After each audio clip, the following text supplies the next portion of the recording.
If humans evolved from apes, then why do apes still exist? If Neil Armstrong was the first man on the moon who took the famous photo of him stepping onto it, why did 56 countries, rivals, enemies, superpowers, all agree to one thing? That no one can freely explore Antarctica. What's there? What are they hiding? How did ancient civilizations, without modern tools, build structures so perfect they still can't be replicated today? Why do Egyptian artifacts show images that look like spacecraft? Why do dragons appear in every ancient culture, across every continent, and even in the Bible? Coincidence? And why is there a connection between the pineal gland, the so-called third eye, and the pine cone symbols found in ancient Egyptian art? Why is the entertainment industry obsessed with symbols linked to demons, secret societies, and occult rituals? And in a world so advanced, so intelligent, so scientific, why are we sicker, sadder, and more controlled than ever before?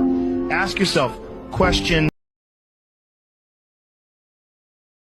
It is my belief and my awareness that there is a depopulation agenda between now and the year 2050. If you were going to make a massive amount of people around the entire globe sick, if you were going to do that, and at the same time you were going to lock them down, what do they have control of going into your home while you're locked down in there? Water. You can actually see for our water treatment that we drink and we shower in their proprietary blends, they include a protein called E-carol. That is a snake venom component that elicits blood clotting. You need to go look for venom. They are poisoning us. You need to look at the water. There is no part of me that even questions whether or not they're poisoning us in water. If you want to make sure your family's going to stay healthy, you got to make sure the air you breathe, the water you drink, and the food you eat is clean.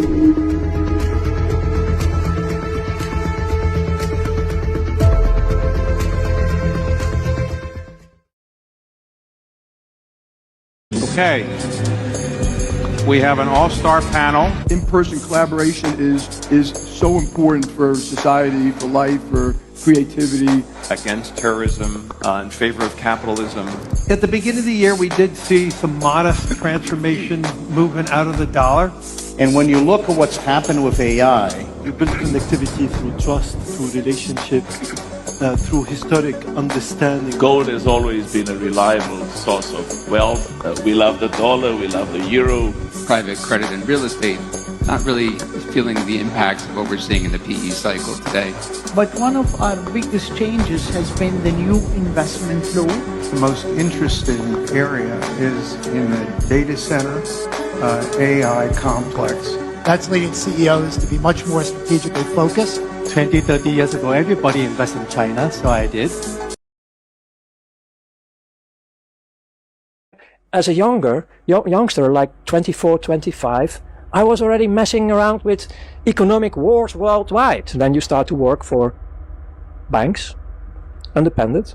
You're doing the dirty work for central banks, for multinationals, for governments, for what they call now terrorist organizations, and all secret services. And then on top, like the peach or the fruit of the cake, churches. Wow, you get the whole palette where the money floats, the big money. And you get the invitation to join in these circles to move all the money they want to move worldwide. To start wars, to start all the misery in this planet. Because there is nearly no misery on this planet in a natural way. Most of them is created. Because they keep the system running, because it's a dualistic system. This is not about humans. This is about a very evil dark force who really enjoy to destroy all life on this planet. And it's still on. And I was enjoying them as well.